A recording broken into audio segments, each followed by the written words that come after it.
Tá. Vou começar então aqui, vai.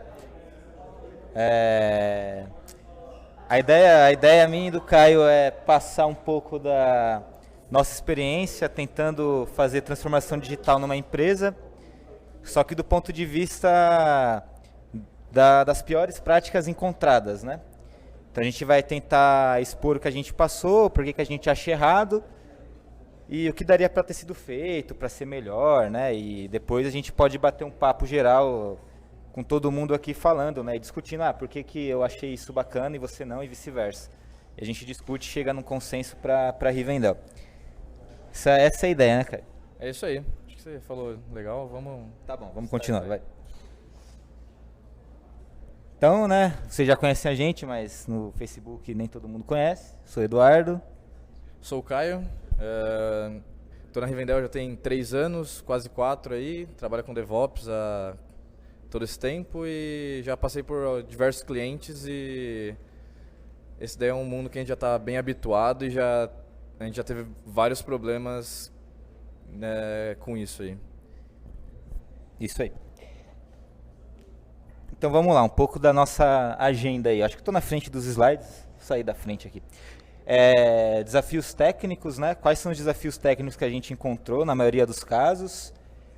Os desafios culturais, né? Que são os mais difíceis, né? De serem quebrados, né? E algumas sugestões de como ultrapassar essas barreiras. Então, assim, para não ficar muito extenso e a gente não ficar se alongando muito numa explicação detalhada de cada tema, a gente vai pegar algumas coisas que são recorrentes e vai falar sobre essas coisas, né? Então o Caio vai começar aqui. Esse slide aqui a gente vai pular. Então vamos lá. Bom, cachorro com muito dono morre de fome. Acho que a gente já ouviu bastante isso daí em vários cenários e quando a gente está fazendo uma transformação digital ou atuando em algum cliente, isso daí é bem comum. Às vezes alguns projetos têm mais de um dono, tem PO, tem Scrum Master, às vezes mais de um. Quando a gente começa a ter muita gente cuidando de uma coisa só, as coisas vão ficando deixadas de lado e uma pessoa está tomando conta e o outro acha que a outra pessoa está tomando conta. Acaba tendo muita gente cuidando de uma coisa e ninguém cuidando. Então fica muito solto. E isso daí é um grande problema. E você quer falar alguma coisa disso? Acho que... Vamos falar os dois sobre. Vamos discutindo. Assim, a gente já passou por situações, né? A gente trabalhar lá... tem que ficar na câmera, desculpa. A gente fica lá numa salinha lá, igual a gente está aqui, trocando ideia, a gente, contexto técnico, trabalhando, e ter 57 milhões de pessoas do nível de PO, de Scrum, discutindo o que vai fazer, como que vai fazer, e discutir o dia inteiro. A mesma coisa, o dia inteiro. E como o Caio falou, como todo mundo é pai de uma mesma criança, o pai A acha que o jeito certo é esse, o pai B acha que o jeito certo é aquele, e não sai do lugar.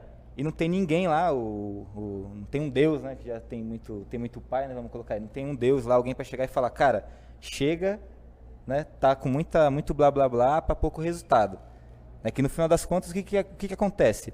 Isso é dinheiro, a empresa tá com dinheiro tá gastando dinheiro para fazer esse tipo de investimento, esse processo de transformação digital, só que as pessoas não talvez por inocência, não acredito que seja nada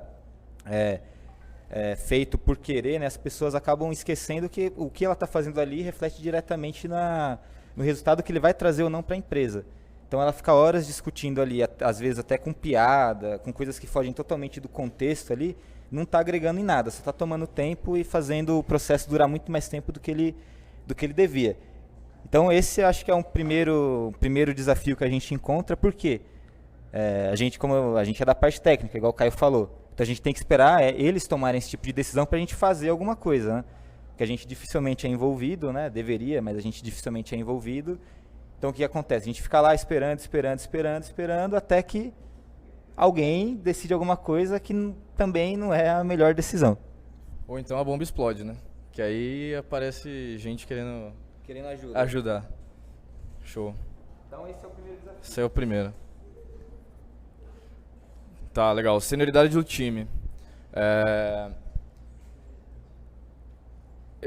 Eu e o Edu, a gente é bem novo, a gente não tem muitos anos de experiência aí na área, mas a gente tem até que um conhecimento técnico legal. Então, a gente consegue ver umas coisas que acontecem com pessoas que já estão há muito tempo trabalhando, ou então pessoas muito jovens, assim, que não têm uma vontade, um interesse muito grande em tecnologia e acabam não buscando estudar e crescer. E aí você encontra dentro de empresas, times que não tem não sei se posso dizer um líder técnico ou uma pessoa central no time para dar as coordenadas do que fazer. E aí todo mundo fica solto e acabam não sabendo qual que é a melhor coisa para se fazer naquela situação ou qual é a melhor tecnologia que vai usar. Isso daí é bem complicado quando você está em um projeto grande, ou até em projetos pequenos mesmo, porque, que nem o Edu disse antes, é dinheiro. Qualquer tempo perdido é dinheiro. E aí, às vezes, você escolhe uma tecnologia que não tem nada a ver ou que você já usou porque você usou em outra empresa, mas não se enquadra na que você está. Então, é bom sempre ter um time full senior, não. Mas tem que ter uma pessoa que saiba um pouco mais ou que pelo menos tenha uma noção do que está fazendo ali para mostrar o caminho para quem está trabalhando junto com ele. Isso. A gente já presenciou cenas, né, situações de... assim, a Rivendell é uma exceção, tá? Tipo, acho que nem todo mundo já ficou alocado em outro lugar, trabalhando em outros projetos, só que assim, o nível técnico que a gente tem aqui de conversa, de discussão, tipo, tá meio que enraizado no nosso dia a dia. Tipo, a gente vai na Copa ali, alguém tá falando de algum assunto que tem a ver com o trabalho. Não que a gente só fale disso, mas alguém viu uma tecnologia legal, tá compartilhando com um colega, a gente tá sempre em discussão de uma melhor prática, de uma melhor ideia. Só que em outros lugares essa cultura não é tão enraizada. O que acaba acontecendo? Se eu sou uma pessoa nova, nunca trabalhei na área, eu entrei num time ali, eu vou buscar as referências dentro do meu time. Se eu não tenho nenhuma referência, eu não tenho, igual o Caio falou, não estou preocupado em conhecer novas tecnologias, não estou preocupado em evoluir, eu vou ficar nivelado por baixo. E aí, em outras situações até piores, o que acaba acontecendo? Quem deveria ser o sênior, né, ou a pessoa que tem até o cargo de sênior lá, consegue ser pior que a pessoa que está abaixo dele e começa a cagar a regra errada, entendeu? Esse é um problema. E não tem a humildade de entender que não é porque ele é mais velho ou porque ele é sênior que ele tem que ensinar tudo. Às vezes a gente também aprende com quem não sabe nada, ou até mesmo com alguém que é muito mais novo do que a gente. Então a senioridade ela tem esses dois pontos. É importante você ter, mas ele não pode ser um cara sênior cuzão. Vamos falar o termo adequado. Tem que ser um cara sênior que ensine, bacana e etc. É isso aí, não é porque você é mais velho, que você tem mais tempo de experiência, que você está sempre certo. Esse daí é um tópico legal. Acho que começa aí. Bom, esse tópico que o Leonel deveria estar falando sobre este tópico, né? É um tópico que ele adora bastante. Jogue o seu ego no lixo, né?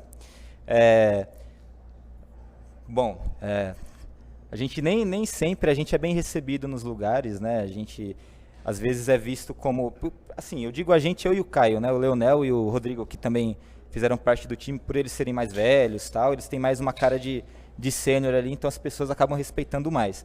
Mas eu e o Caio, por exemplo, qualquer coisa que, dependendo do local, né, que a gente for falar, a gente tem que tomar muito cuidado, explicar às vezes com muito mais detalhe técnico do que se uma pessoa mais velha, né, por exemplo, o Rodrigo e o Leonel falassem. Primeiro, né, porque as pessoas têm uma desconfiança. A gente é novo, quem esses moleques tá falando aí? Trabalho desde quando ele usava fralda na área e ele tá vindo aqui falar para mim que esse não é o melhor jeito de resolver um problema. Esse é um ponto, né? O outro ponto é que às vezes a pessoa, por ter um cargo mais de alto padrão ali, receber, sei lá, 10 vezes mais do que você, ela acha que ela é melhor que você e ela é que sabe tudo, você não sabe nada, entendeu? Então ela tem o ego ali, às vezes é muito enraizado na pessoa e pode ser que aconteça até com a gente mesmo. Então a gente tem que sempre tomar cuidado para não deixar, não é porque você está trabalhando numa empresa legal, o que você fez, implementou algum projeto legal, que você é melhor do que ninguém. Então é sempre bom você ouvir com atenção, cara, escuta com atenção, que todo mundo vai te falar, não importa. Pode ser o cara que acabou de chegar na empresa hoje, pode ser o estagiário, pode ser qualquer um. Escuta com atenção e se você discordar de alguma coisa, que você mantenha a discussão no nível técnico. Nunca no nível da carteirada. Do jeito, beleza, eu que mando e acabou. Quero que, às vezes, né, a gente acaba presenciando aí, não é nada legal. Então, na nossa humilde opinião, essa é uma frase que tem uma notificação aí, perdão. Essa é uma frase que deveria ser estampada em camisetas e distribuídas em adesivos e, sei lá, alguma coisa que fixasse isso na mente das pessoas. É isso aí. O Edu até falou em discussões técnicas. O problema do ego é bizarro de grande, assim. Você está discutindo, você está até apresentando... esqueci a palavra agora. Você está dando provas concretas, soluções melhores que a da pessoa. Você mostra, assim, você prova por A mais B que o que ele tá, o que foi definido antes não está certo e você tem uma coisa que vai melhorar a empresa. As pessoas não ouvem ou discordam e ficam sempre marretando a mesma coisa, falando que não é assim, que não sei o quê. Eu acho que todo mundo tem que ser humilde para saber ouvir e falar. Então, cada um tem opinião. Todo mundo tem direito de ter uma opinião diferente da sua. Só que assim, o ponto principal da questão do ego cara, o cara pode ser chato, eu não quero ser amigo de todo mundo, eu não me preocupo com isso, tô lá para fazer um trabalho. A gente tenta ter uma amizade ali porque a gente quer manter um convívio social agradável. Mas se não tiver como manter um convívio social agradável, que seja no mínimo profissional. Então, se é para ser profissional, que você mantenha as discussões no âmbito técnico, não no âmbito de quem você é, do que você faz na rua, do que você representa para a empresa, entendeu? A questão a gente está discutindo matemática, um exemplo. Cara, tem uma equação assim e você fez a equação desse jeito. Assim você dá menos volta do que da forma que você apresentou. Essa solução é melhor por esse motivo. Você concorda ou você discorda? Discordo por causa disso. Você mantém uma discussão ali, mas é totalmente no nível técnico. E também, em contrapartida, você também tem que entender que nem sempre você vai tá certo. Às vezes, por mais que a sua solução seja melhor por algum motivo, o que o cara está falando tem os motivos dele, tem as situações dele, então você tem que entender também você tem que ter um jogo de cintura ali, mas a questão do ego, quando tem ego, fica muito mais difícil, né? Então, não tenham ego, acho que é importante. Não tenham ego, que ego é uma coisa muito chata. Cultura colaborativa. Acho que a gente até passou por cima desse tema falando aqui. Em projetos grandes tem muitos times, tem muitas pessoas até mesmo dentro de um time e as pessoas acabam não colaborando umas com as outras. Fica meio que cada um por si. Deixa eu ver. Assim, a questão da colaboração, por exemplo, vou citar o tempo que eu passei com o Caio, né? Não o tempo que eu passei profissionalmente, tá, com o Caio. Tem outro tempo que eu passei com o Caio, mas eu acho que não é muito o foco aqui. O que acontece? Tipo, comecei a trabalhar com o Caio trabalhar mais tempo que eu na Rivendell, então quando eu comecei a trabalhar com ele eu não o conhecia, né? E aí o que aconteceu? Não conheci o Caio, eu não sabia se ele era legal, se ele era chato, eu não conheci o cara. Resumindo, essa era a minha impressão dele, sem impressão nenhuma, né? Comecei a conviver com ele lá no trabalho, etc e tal. A gente começou a ter uma relação de amizade, né? E também uma relação de colaboração no sentido do técnico mesmo da coisa. De repente eu vi uma parada que eu estava fazendo, comentava com o Caio comentava comigo. Então, assim, isso é muito importante para um trabalho dar certo. Né? Você tem que ajudar a fomentar a cultura dentro da sua empresa. Você não pode chegar lá, bater o ponto, fazer sua atividade e ir embora. Entendeu? É o que a gente acaba vendo na maioria das vezes. Por exemplo, se de repente o Caio tomasse uma decisão, ele está fazendo uma tarefa X, ele teve uma tomada de decisão dele. Eu estou fora desse contexto, ok. Só que eu estou vendo, mano, isso aí vai dar bosta. Mas não fui eu, não tem nada a ver comigo, mas eu estou vendo que isso aí vai dar bosta. O que custa chegar pro Caio e falar, aquilo lá que você está fazendo vai dar errado, cara. Você já tentou fazer assim, assado? Ele pode fazer ou não fazer, mas a minha parte eu fui lá, troquei ideia com ele. O que acaba acontecendo na maioria dos casos, eu vejo que o coleguinha está fazendo a coisa errada, mas o famoso foda-se, né? Só que, cara, não é do meu escopo, eu quero chegar lá, bater o ponto 8 da manhã, ir embora 5 da tarde e já era. Não quero saber, não vou ajudar o Caio, eu estou cagando para o Caio. Isso aí remete ao ego de novo, né? Mas é isso aí. Health checks. Você quer... Não, vou só introduzir. Tipo, primeiro ali foram as questões de mais culturais, né? As questões mais culturais do dia a dia, tal, a questão mais de convivência mesmo. E agora a gente vai falar de algumas coisas mais técnicas que são básicas, assim, né? E que a gente acha importante ser implementado. Então, Caio, comece com o Health Check. De várias empresas aí que a gente trabalhou, vários clientes da Rivendell, quando a gente entra, é muito difícil você ver algum cliente que já implementa um Health Check que realmente funcione na aplicação. Pra gente que é mais de infra, assim, é bem complicado a gente conseguir monitorar, ter uma rastreabilidade da aplicação, saber o que está rolando, qual parte do ambiente está com problema. E isso é algo que é bem simples de fazer. Vai, sei lá, demorar meia hora, 1 hora para uma pessoa implementar numa aplicação, só que lá na frente isso aí vai ter vai ser muito bom para quem está tomando conta e até mesmo para o negócio. Então é algo básico que todo mundo deveria estar fazendo e ainda é muito difícil você colocar isso na cabeça das pessoas. As pessoas são muito relutantes a isso, acham que pode dar overhead na aplicação e coisas do tipo. Então esse é o desafio, né? Tipo, você chega com uma proposta de, como a gente estava falando, né? Uma questão de transformação digital. Então no nome tem ali a palavra transformação. Você vai ter que pegar o que você tem e mudar de alguma forma, né? O que acaba acontecendo? As pessoas, elas acham que... Aí volta, né? Você vai vendo que sempre vai voltando nos mesmos pontos. A questão de ego, a questão de colaboração. As pessoas acabam entendendo que, cara, eu sempre fiz assim, eu vou continuar fazendo assim, sempre deu certo assim. Por que eu vou mudar? Né?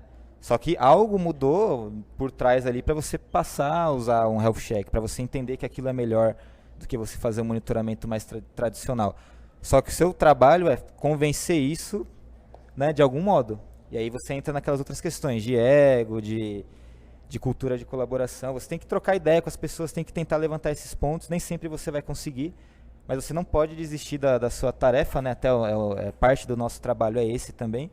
A gente não pode ser omisso e deixar a coisa ruim ir para frente porque o cara é chato, né? Você não pode se omitir a esse ponto, faz parte do seu trabalho. Falta de interesse tecnológico. Bom, isso daí é um ponto que é bem complicado aí hoje em dia. De várias empresas que eu já passei,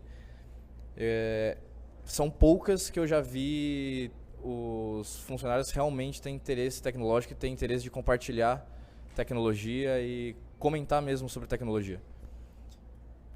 Aqui na Rivendell, a gente vai tomar um café, a gente fala de tecnologia. A gente vê uma coisa nova, a gente compartilha no grupo do WhatsApp, no Slack, a gente manda para todo mundo.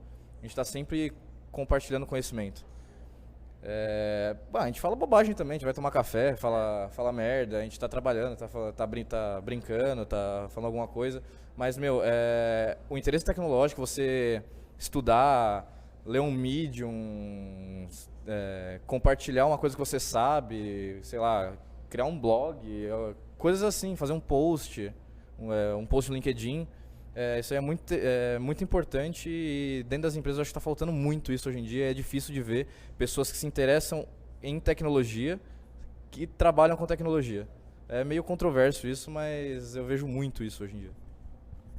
Sim, é aquilo mesmo que o tom geral da palestra, né? Se você é uma empresa, né, do ponto de vista da empresa, e você quer iniciar um processo de transformação ali digital, você tem que entender que isso tem que estar a partir de dentro para fora. Não adianta. Se não tiver um interesse interno ali em querer fazer isso, você pode chamar, sei lá, o time de SRE do Google e colocar dentro da sua empresa, não vai dar resultado.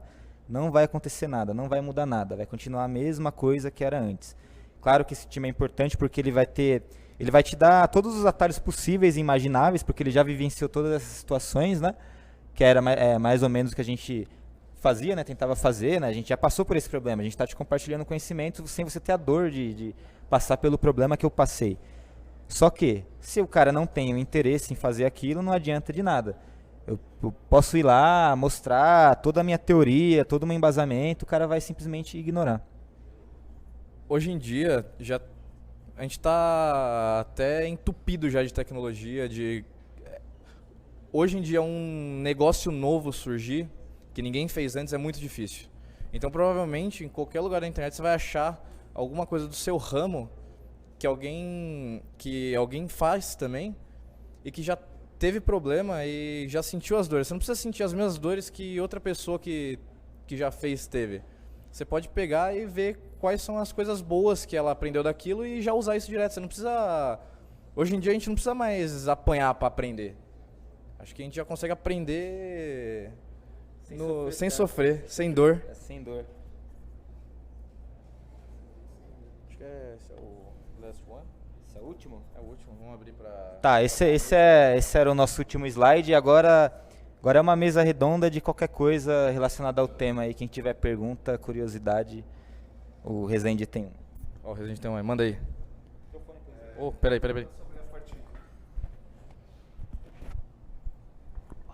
Sobre a parte que vocês comentaram de ego, né, a gente vê que isso é mais comum para grandes companhias, né? Você vê que as startups elas têm um perfil mais informal, os CTOs, COOs são mais tranquilos, né, para conversar, não tem esse lance de carteirada que vocês comentaram. E a gente nota também que as pessoas de startup, como o pessoal aqui da Rivendell também, a gente tem mais esse lance da informalidade, porém a gente sempre respeita, ouve, está sempre aprendendo um com o outro, né, e não deixa de ser profissional por isso. Como que vocês se lidam com essa situação? Assim? Como que vocês lidam quando vocês estão numa grande companhia, que tem uma pessoa que é arrogante nesse ponto que vocês citaram aí? Como que é a melhor forma de lidar nessa situação? Eu tenho um negócio pra falar, mas eu... Tá. Assim, tem várias... Eu acho que devem existir várias abordagens aí. Não sei qual que é a mais correta, né? Não sei se tem alguma regra. Mas eu, né, falando de mim particularmente, o que eu faria? Tentaria manter um canal de diálogo ali. Então, assim, às vezes, você tem que adotar algum tipo de estratégia que te permita fazer uma aproximação com o cara. Se você for tentar ir direto pro embate ali, primeiro que você tem tudo contra você já. Você é o cara de fora, você é o corpo estranho dentro de uma grande corporação. Então você carrega isso, né? Isso já pesa contra o seu lado. E o cara ele já tem uma antipatia natural com você. Porque ele é egocêntrico, ele acha que o que ele faz é melhor do que todo mundo faz. Ele está acostumado, na maioria das vezes, né, a chegar nos locais e todo mundo abaixar a cabeça para ele. Então ele reina, né? Quando você chega com algo diferente para esse cara, primeira reação que ele pode ter é uma reação de espanto, né? Tipo, pô, ninguém nunca fez isso aí, ninguém nunca fez o porquê, né? Às vezes, o cara falou, ninguém nunca nem falou porquê pro cara. O cara falou, ó, tem que fazer assim, assim, assado. Todo mundo, beleza. Até que um dia você chega, não, por quê? Então é um primeiro choque ali. Na maioria das vezes você vai tentar discutir nesse primeiro momento, tecnicamente o cara vai fugir, até porque ele não está tão bem preparado, né? Nunca passou por essa situação. E ele não gosta, né, perante a comunidade dele ali, aparentar uma fraqueza, né? Que não é uma fraqueza. Mas na mente dessas pessoas, assim, eles acabam considerando que se você não sabe de algo, isso é uma fraqueza. Então, o que eu acho que dá para fazer é você tentar estabelecer um canal de diálogo ali e ter uma certa empatia. Você tem que primeiro dar uma sondada no cara, observar e tentar se aproximar dele de alguma forma. Trocar uma ideia. Às vezes, o que funciona é dar a solução para o cara sem falar que foi você que deu a solução. Para ele pegar e dar a solução para alguém. E você fez o seu trabalho, ele também fez o trabalho dele, ele continuou com o ego dele lá em cima, mas pelo menos o problema foi resolvido. Porque no final a gente tem que resolver o problema. Tipo, não é o meu interesse, não é o interesse dele, é o interesse da empresa, né? O interesse do que a gente está se propondo a fazer em um cliente. No começo da sua pergunta, você falou que em startups isso daí não é mais difícil de ocorrer, né? É mais comum isso em grandes empresas, grandes corporações. Tem alguns problemas que acontecem também em startups, de pessoas que vêm de grandes empresas e acabam... a startup, às vezes, é criada com uma ideia de ser mais startup mesmo, mais aberta, assim, mais livre, ter mais liberdade de ideias e tal. e aí vem uma pessoa que normalmente já vem com um cargo mais alto, que vem de corporações grandes, porque é foda, porque não sei o quê, e aí traz para dentro da startup esse problema assim de não querer aceitar ideias, e aí entra esse choque de cultura e fica bem complicado. Eu acho que a gente tem sempre que abrir a cabeça e deixar Conversar, né? e saber conversar. Diálogo é tudo, principalmente quando a gente tem que resolver problema, porque dois brigando fica complicado. Tem mais alguma pergunta? Alguém mais aí? Alguém tem algum questionamento sobre algum ponto, sei lá, Quem nasceu primeiro ou a galinha, nada? Tem uma lá. Tá muito longe, eu não vou levar o microfone.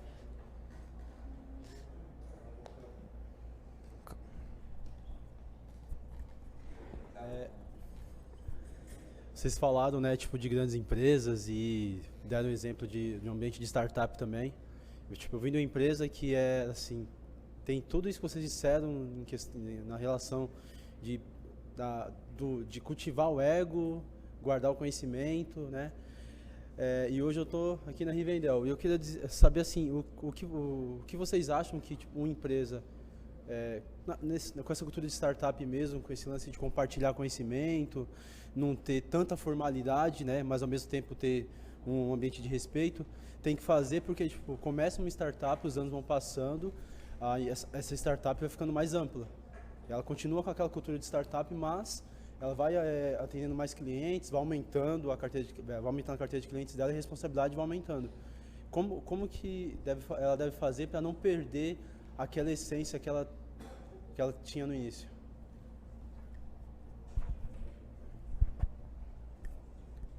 Tá, como não fazer para perder essa essência de colaboração aí, de startup e tal? O que eu acho? Você tem que, mesmo que você seja o chefe dos chefes, você tem sempre que ouvir as pessoas que estão de baixo. Quem está mais para baixo sofre mais dor de quem está para cima. Então, você tem que sempre ouvir quem tá não é por baixo de você, mas quem tem um cargo menor que o seu, e você tem que sempre ter a mente aberta. Pô, uma pessoa lá, sei lá, um estagiário, mas deu uma ideia boa, porra, legal, meu, vamos usar a ideia dele. Meu, todo mundo tá trampando na empresa porque todo mundo é capacitado e todo mundo pode dar ideia e pode ver coisa nova e, sei lá, acho que você não pode deixar o seu ego inflar e deixar alguém dominar tudo. E complementando o que o Caio falou, na minha opinião, né, assim, tudo é uma questão de cultura, né, e cultura ela não você não joga uma cultura, né, tá aqui, a cultura tá aqui, faz aí.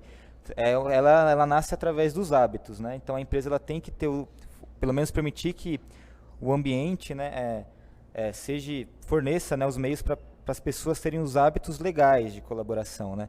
Então, se você trabalha numa empresa que começa a crescer, que nem a própria empresa tem um ambiente agradável que permita você ter os hábitos certos para poder ter uma cultura de colaboração, não tem muito o que você fazer. Outra questão, além dos hábitos, né, os hábitos que vão formar a cultura são as pessoas, né? Então, assim, toda empresa ela tem a sua cultura. Ela tem um modo que ela trabalha, a forma como se a empresa acaba sendo como se ela fosse uma pessoa também, de certa forma, né? Cada funcionário, né, cada colaborador que trabalha, ele acaba contribuindo com uma pequena parte que no final cria essa cultura dentro de uma empresa. Então, quando você começa a crescer, de alguma forma, né, aí eu não sou especialista, mas você tem que tentar manter com que qual que é o perfil de profissional que eu quero ter para minha empresa e fazer o processo adequado de contratação. Né? Não adianta, se você trouxer um cara muito, como o Caio explicou, né? Um cara que veio de uma grande corporação, que assim, não é regra, né? Assim, tem pessoas que são de grandes corporações que não têm ego, que são legais, que você troca ideia, que trabalha tão bem quanto qualquer outra pessoa. Não é esse o ponto. Mas é que tradicionalmente, como o Rezende também tinha colocado, a tendência é que seja assim. Então, assim, tem que tomar cuidado para ver o que você está trazendo para dentro da sua empresa, né? E você nunca pode perder a atenção de, cara, será que o ambiente aqui, a gente está conseguindo manter o que era há 6 meses atrás, há um ano atrás? E isso, assim, não é uma tarefa de uma pessoa, é uma tarefa de todo mundo que trabalha na empresa. Aí acaba entrando naqueles detalhes, né, de cultura de colaboração e etc. Né? Se você senta do lado do seu colega, tá vendo que ele está com uma dificuldade, você sabe resolver, ou às vezes você nem sabe resolver, mas você está ali com tempo, por que você não se propõe a ajudar o cara a resolver o problema? Agora, se a partir do momento que nem isso acontece na sua empresa, aí a chance de dar errado, né, a chance de dar merda ali no ambiente aumenta bastante. Então acho que é mais ou menos isso. Sim, sim. Exato. Palácios agora vai fazer uma pergunta. Boa tarde. Eu gostaria, na verdade, de fazer mais um comentário, que assim, a Rivendell ela começou pequena, né?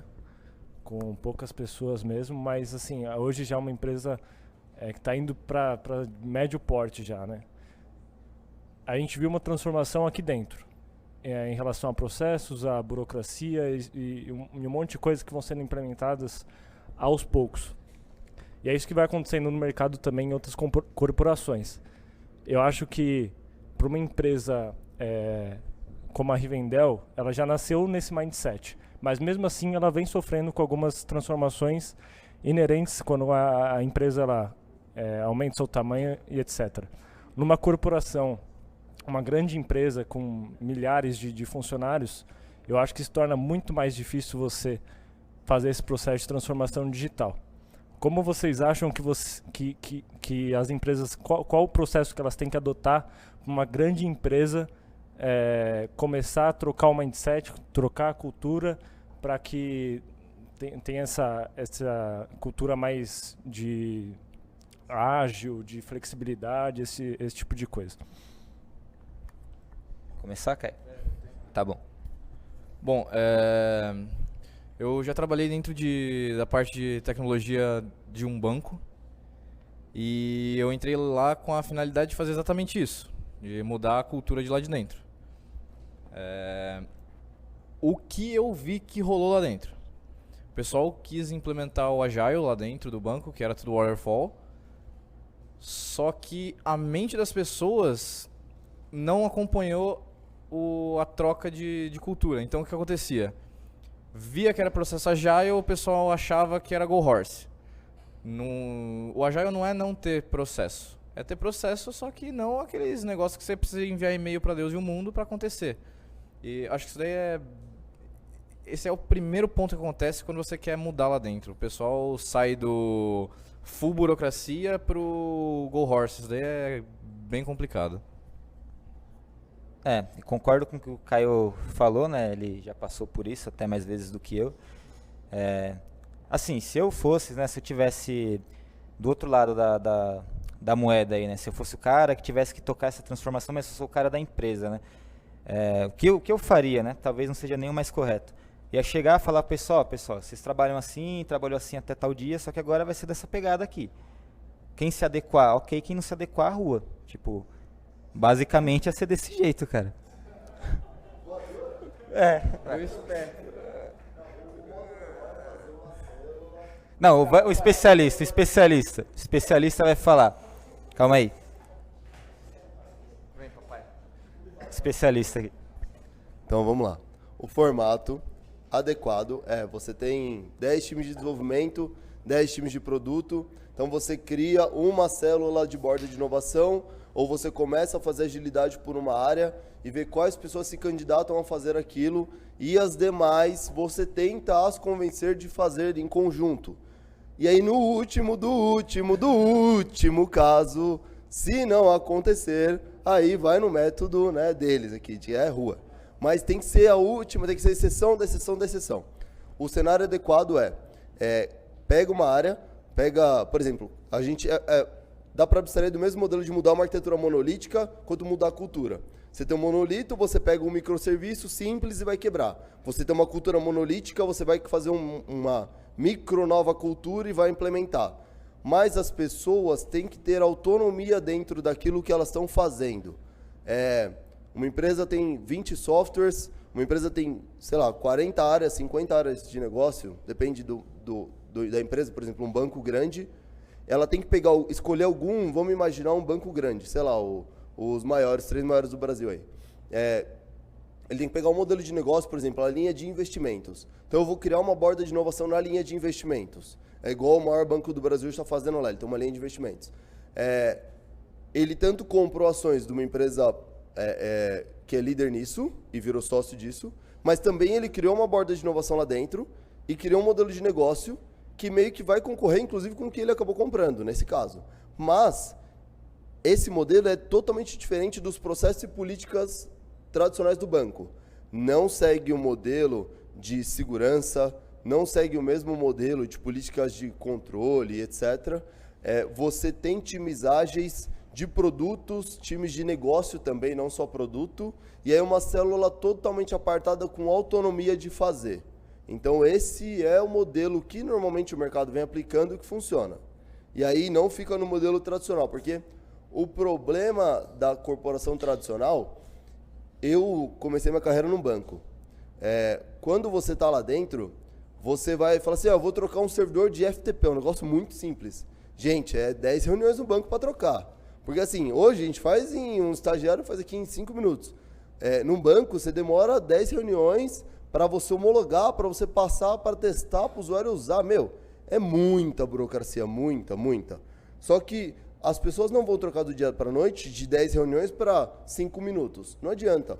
Na cabeça delas, isso é go horse, isso não é homologado, isso não é válido, porque antes dessa leva de borda de inovação, as pessoas tiveram a leva do ITIL, do COBIT, que ele impõe um monte de regras, um monte de políticas. Então é difícil, você não tinha regra, aí você começou a ter um monte de regra. Aí do nada você não tem regra nenhuma. Então é difícil, tem que trocar a mente das pessoas, e não que as pessoas estão erradas. Elas não conseguem ter a visão do mesmo ponto que você tem. Então você tem que trazer as pessoas para o mesmo ponto de alinhamento, mesma visão do que você está tendo sobre aquilo. E aí você consegue as convencer. Falei bastante, mas acho que é isso aí. Então a gente vai encerrar aqui. A não ser que alguém tenha mais alguma pergunta. Alguém tem mais alguma pergunta? Então tá bom. Então a gente vai encerrar. Apareça na câmera também. Muito obrigado. Valeu.